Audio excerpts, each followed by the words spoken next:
Agora, na nossa segunda parte da nossa revisão, nós vamos falar sobre os riscos urbanos. Vocês viram que na revisão que eu dei agora, a gente falou um pouco da territorialidade, de como são os prédios, de como são as casas, de como são o comércio, mas tudo isso ocorre o quê? Os riscos urbanos. Abra o livro de vocês aí na página 113 e você vai ver aí que fala o quê? Sobre a vida nas cidades, que traz benefícios, traz facilidades tecnológicas, aproxima o serviço das atividades comerciais que a gente necessita, né? Aproxima o quê? O serviço do bem-estar da população, acessos a meios de transportes, a comunicação, a diversidade, né? Entre as interações sociais, as riquezas, as manifestações culturais, que são bem variadas. Então, tudo isso a gente percebe que acontece na cidade.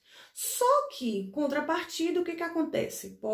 A gente pode identificar o quê? Diversos riscos relacionados à vida urbana. É bom viver na área urbana, na zona rural, na zona...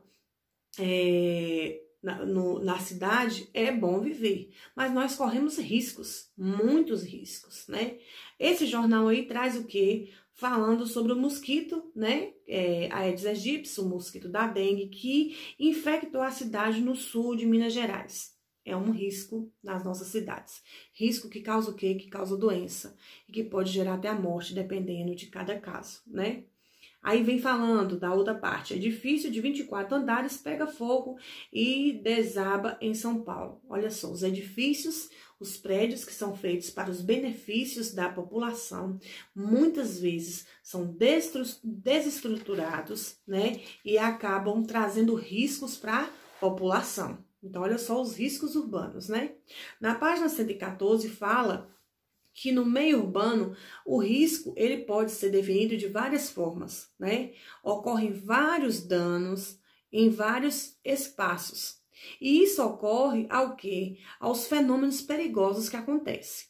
Aí fala de 4 fenômenos. O primeiro é o natural. Nós temos aí fenômenos que acontecem em todas as cidades, que é o quê? Os terremotos, as chuvas e os ventos, que vocês acabam assistindo nos noticiários aí, as cidades que são destruídas pelas enchentes, pelas chuvas, às vezes a ventania, terremotos. Então, isso aí é um risco, né, que a gente tem aí. O segundo risco, a tecnologia, a emissão dos gases tóxicos. Nós sabemos que isso aí também é um grande risco para a nossa população. Nós temos aí o terceiro, que é o ambiental, calor em excesso, a proliferação dos mosquitos. Aí vem a doença. Vocês viram aí que além da gente estar passando aí por esse problema do coronavírus, nós temos aí a dengue, que está assim atormentando a vida das pessoas, né? O chikungunya, que são o quê? São doenças transmitidas pelo calor, pela falta de higiene das pessoas e pela proliferação dos mosquitos, tá certo? E nós temos outra questão que é social, que é a moradia precária ou em um lugar inadequado, a criminalidade e a violência.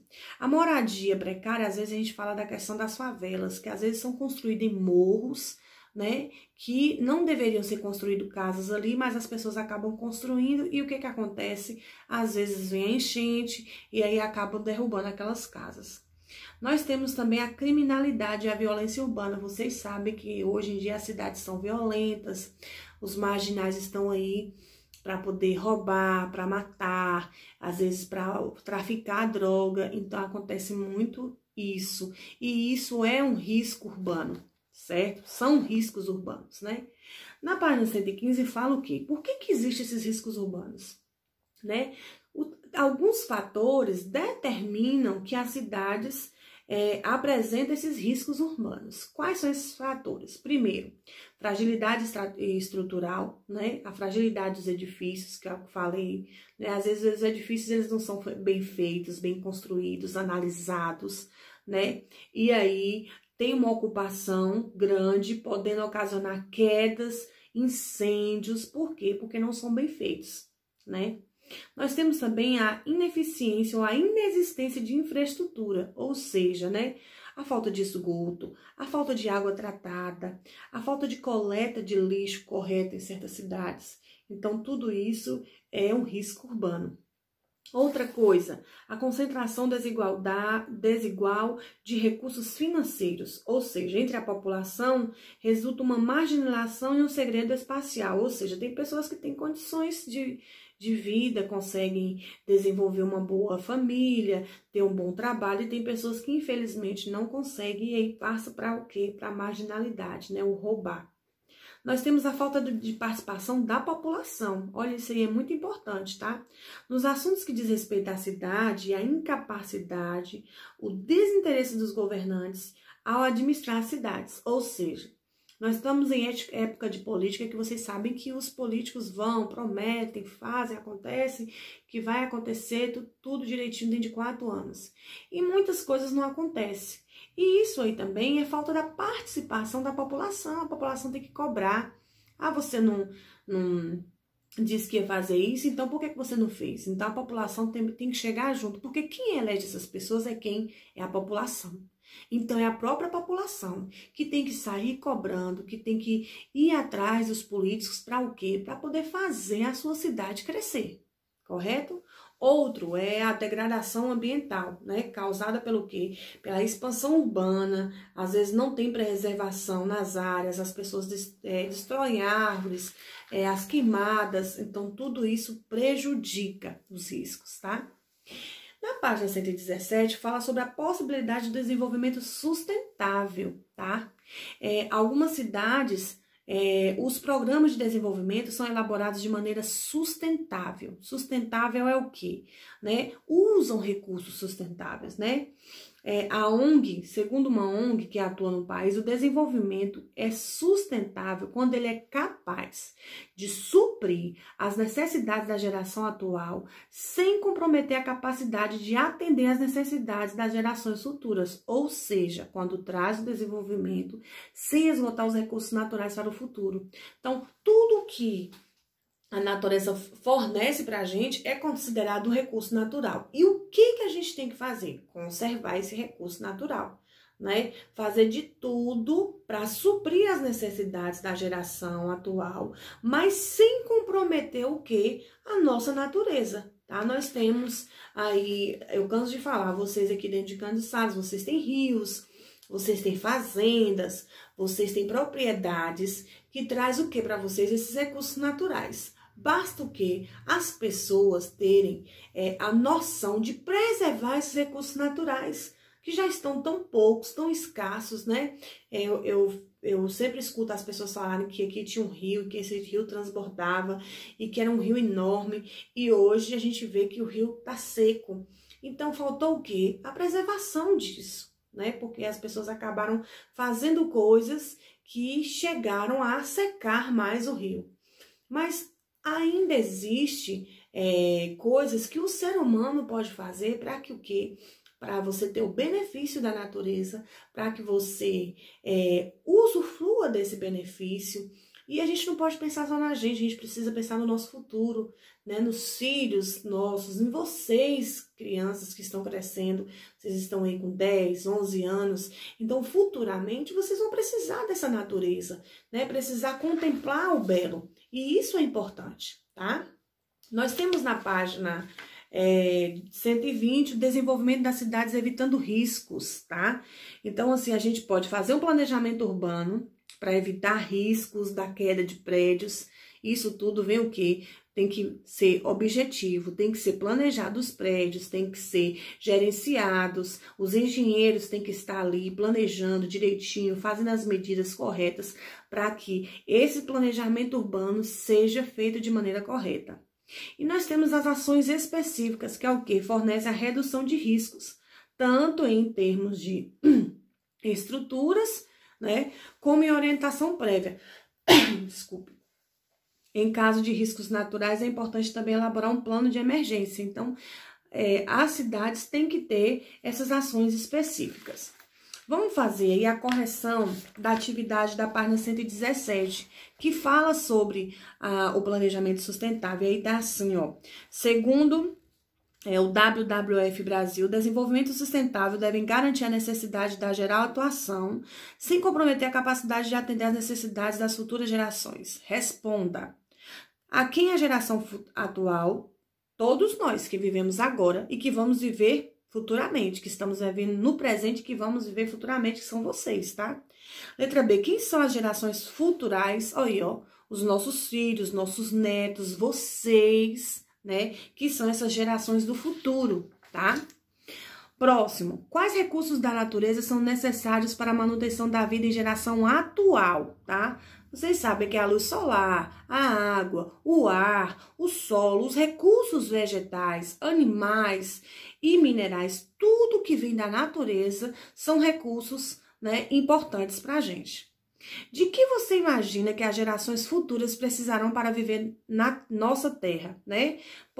Elas vão precisar o quê? Dessas mesmas condições gerais, né? As mesmas condições que o ser humano precisa hoje em dia, elas têm que ser melhoradas e elas vão precisar o quê? Da natureza, dos prédios, das construções, de toda essa parte social, tá? Aí pede em grupo, mas não tem como fazer em grupo, né? E com o auxílio do professor responda as questões. Vamos lá. É possível que os recursos naturais ainda estejam disponíveis para o uso pelas gerações futuras? Se alguns recursos vão estar disponíveis, sim, vão estar. Agora, outros, porém, eles serão extintos devido ao quê? Ao uso irresponsável do ser humano. Foi o que eu falei, né? A questão ambiental. A gente precisa conservar para que no futuro as pessoas possam usar. Mas se a gente não conscientizar e não fazer a nossa parte, provavelmente as pessoas que vão estar no futuro não vão usufruir de tanta coisa natural e bonita que se tem, tá? Letra B. O que podemos fazer hoje para que os nossos descendentes desfrutem futuramente dos mesmos recursos naturais? O que a gente já sabe, que é não poluir os rios, os oceanos ou os mares, né? Realizar a coleta seletiva, você está ajudando, né, o meio ambiente na coleta seletiva. Evitar queimadas, desmatamentos, conservar a propriedade, os solos, conservar aí as praças, conservar aí o meio ambiente. É isso que a gente precisa, tá? Na outra página tá assim, ó, fala uma curiosidade sobre Curitiba, que é uma referência de cidade de esperança. E fala aqui onde eu vivo. Na cidade em que você mora, existe alguma área verde associada à região central que pode ser desfrutada pelos moradores? E quais são as características? Vocês sabem que tem a praça lá, que é uma área verde que existe, né, e que é associada à região central. E quais são as características desse local? Tem as árvores, tem os bancos, né? Uma praça de lazer para vocês, para que as pessoas possam usufruir, brincar, conversar e bater papo. Segundo, caso não exista um lugar como esse em sua cidade, identifique aspectos nesse sentido que poderiam receber investimentos por parte do poder público, né? Aí é individual, mas vocês podem estar colocando aí. O poder público, ele tem como construir essas áreas na nossa cidade. Não precisava ter só uma praça, igual a Praça da Lagoinha. Deveria ser uma praça mais organizada. Nós temos aí a Lagoa, que poderia ser um lugar mais organizado para desfrutar mais do ambiente de vocês, mas tudo isso deve muito o quê? Ao poder público, investir nisso, certo? Próxima página fala o seguinte: por que o planejamento urbano e as ações específicas são importantes para todas as cidades, tá? O planejamento ele é necessário, tá? E a medida de prevenção contra as situações inesperadas ou de emergências, né, sempre vai acontecer, mas tem que ter um planejamento. E quando existe planejamento, há o quê? Ações específicas, objetivos traçados para que esse planejamento seja alcançado, tá certo? De que forma a cidade em que você vive pode ser resiliente? Comente com os colegas e professores e depois registre abaixo as conclusões da turma, tá? Eu vou deixar aí para você fazer sua conclusão. Procure o que é resiliência e aí pesquise e escreva de que forma que a sua cidade pode ser resiliência, tá? Pesquise aí e analise. Eu vou deixar para você analisar isso aí, tá? Página 121. Pesquise o significado das palavras a seguir referentes ao objetivo da ONU. Qual é o objetivo da ONU, tá? Nas cidades. tá? A aglomeração humana localizada em uma área geográfica circunscrita e que tem numerosos imóveis próximos entre si, destinados à moradia ou atividades culturais, mercantis, industriais, financeiras e as outras não relacionadas com a exploração direta do solo, tá? Então, assim, em questão da cidade, o que você vai destacar aí a aglomeração humana e a localização em área geográfica, tá? Em assentamentos humanos, espaços ocupados por habitações humanas, mas sem infraestrutura necessária para que a população usufrua de boa qualidade de vida. Vocês sabem que os assentamentos são que as pessoas que não têm condições de construir suas casas, que fazem esses assentamentos, então eles não têm uma boa estruturação de vida, né? E o caso, por exemplo, é de favelas, né? Segundo a definição da ONU. E o uso inclusivo é o quê? É capaz de incluir, abranger e envolver todos, tá? Isso aí é o objetivo sustentável da ONU, tá? E aí no texto complementar fala, né? Projetando cidades do futuro, né? Que é um livro que fala sobre a projetação dessas cidades para o futuro, né? Como será no futuro. Aí vem falando na próxima página sobre seguro, né? A gente tem que estar livre de perigo, garantindo abrigo para as pessoas. Resiliente, o que é resiliente? É capaz de recuperar facilmente de algum abalo, de algum problema inesperado, tá? E sustentável é o que? O abastecimento de condições necessárias à conservação da vida, ou em termos de sustentabilidade, que se desenvolvem sem prejudicar o acesso dos futuros habitantes na mesma condição, tá? Aí, no final da página 122, fala da maquete, né? Que era para ser feita em grupo, mas eu pedi para que vocês fizessem a maquete. Parabenizo a maquete de vocês, cada uma melhor do que a outra, cada um com seu jeitinho, cada um construiu a sua maquete da melhor forma possível.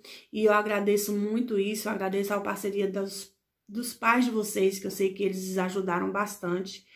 E a gente queria estar mostrando para vocês o que? Um cantinho da cidade de vocês de uma forma bonita e preservada, né? Então, vocês fizeram isso muito bem feito aí na maquete de vocês, tá? Essa é a nossa revisão de geografia. Estude pelo livro também, dê uma lida no livro novamente, tá? Nas atividades e faça uma boa prova. Beijo para vocês e boa sorte.